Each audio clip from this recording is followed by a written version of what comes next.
Hello everybody, reka twongere tubasuhuza cyane tubifuriza gukomeza kugira ibihe byiza cyane. Twaba turi ku itariki ya makumyabiri n'eshatu z'ukwezi kwa kane mwaka wa 2026. Twizere ko rero mwese mumeze neza cyane muri aka kanya. Reka tubageze inkuru imaze iminsi iri gucaracara nubwo wenda ritarajya habona neza. No kuvuga ngo umuraperi uzwi cyane nka Candy Moon Supplier watandukanye n'umugabo ari mu rukundo n'umuhanzi bita M1. Amazina yasanzwe ni Olivier. Umuraperi Iradukunda Fiona benshi bamenye mu itsinda rya Imperial Mafia Land nka Candy Moon Supplier.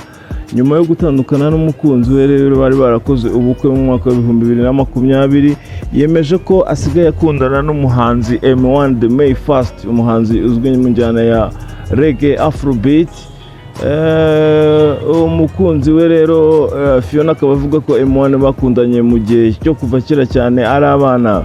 Ibi Candy Moon yabigarutseho mu kiganiro yagiranye n'Igihe nyuma yuko yasohoye indirimbo ye ya mbere nshya yise Piga Adui. Ahamya ko ubu yamaze gusukura umuziki we. Umuhanzi yagize ati, ubushize nakwemereye ko ngarutse mu muziki gusa nyuma y'icyago cyangwa se icyorezo cyari cyateye isi aricyo cya COVID-19. Rero ubu nongeye kugaruka muri studio ndi gukorana na One More Studio ya M1. Akaba ari studio M1 amaranye igihe kinini cyane. Uretse iby'indirimbo yemeje ko agiye gusohora imiziki myinshi. Candy Moon yabajijwe niba koko yaratandukanye n'umugabo akaba asigaye yibanira na M1. Urumva ko rero barabana nk'umugore n'umugabo, wenda nubwo batarabishyira ahagaragara ngo bijye mu mategeko, ariko barabana nk'umugore n'umugabo. No kuvuga ngo n'umuhanzi utigeze ushaka kugaruka cyane mu nkuru z'umugabo bari barakozwe ubukwe mu mwaka wa 2020. Cyakora yemeye ko batandukanye kandi ubuzima bwakomeje.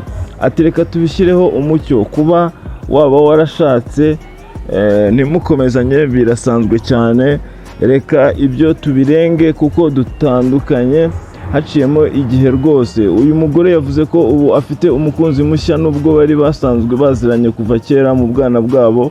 Ati ntabwo bakubeshye, buriya na bariya bose wagiye wumva baje nyuma yuko M1 tuziranye kuva mu mwaka wa 2003. Kwa kundi uba ufite umukunzi w'umwana. Icyo gihe twari dufite imyaka 14, hagati ya 14 na 16. Buriya reka nkwibire akabanga. Indirimbo ye ya mbere yitwa Icyo Cyorezo ninjye umukobwa yifashishijemo. Ni indirimbo rero M1 The May First yakoze avuga ku bijyanye n'icyorezo cya HIV. Candy Moon yavuze ko uko imyaka yagiye yigira imbere, we na M1 bagiye baburana, buri wese akajya mu masomo. Icyakora bakongera kubonana, buri wese akora umuziki ariko ntibahite basubirana kuko buri wese yari yatinyaga undi. Ati igihe cyaje kudutandukanya, bamwe bajya kwiga aha abandi bajya kwiga ahandi, turaburana. Nyuma yuko soya indirimbo nari nashyizemo ko yaba icyamamare tutakiri mu rwego rumwe. Igihe nge natangiraga umuziki yari afite ukuntu agezweho, rero nkumva atari ku rwego rwanjye. Ku rundi ruhande nawe yabaga yibaza ko nta mwikoza kuko yabonagamo ndi kumwe na P-Fla. Icyo gihe babarizwaga mu itsinda rya Imperial Mafia Land. Nyuma yo gutandukana n'umugabo we rero wenyine, Candy Moon yahishuye ko yaje kongera guhura na M1 n'ubundi batabiteguye bose bitinye. Candy Moon ahamya ko kongera guhura kwe na M1 byatewe n'umu-DJ wabatumiye ahantu yagombaga gucurangira. Nyuma yo kongera kuhahurira bahita basubukura umubano wabo. Ati hari mu gitaramo cy'umuntu wari wadutumiye ukwe, nanjye yantumiye ukwanjye.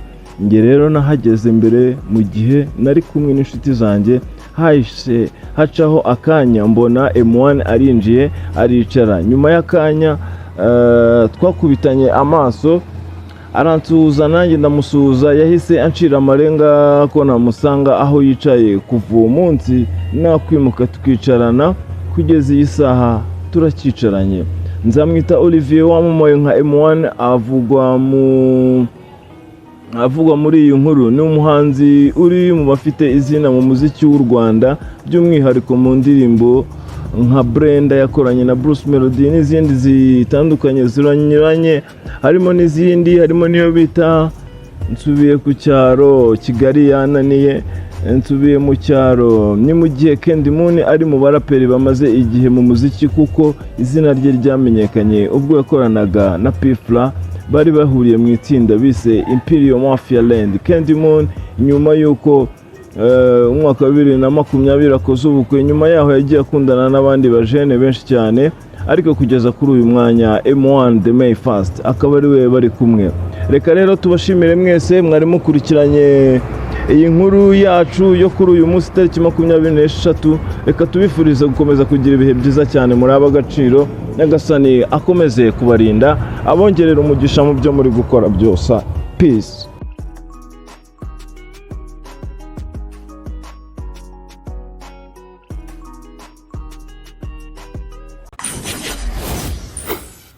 We can and we will. We can and we will.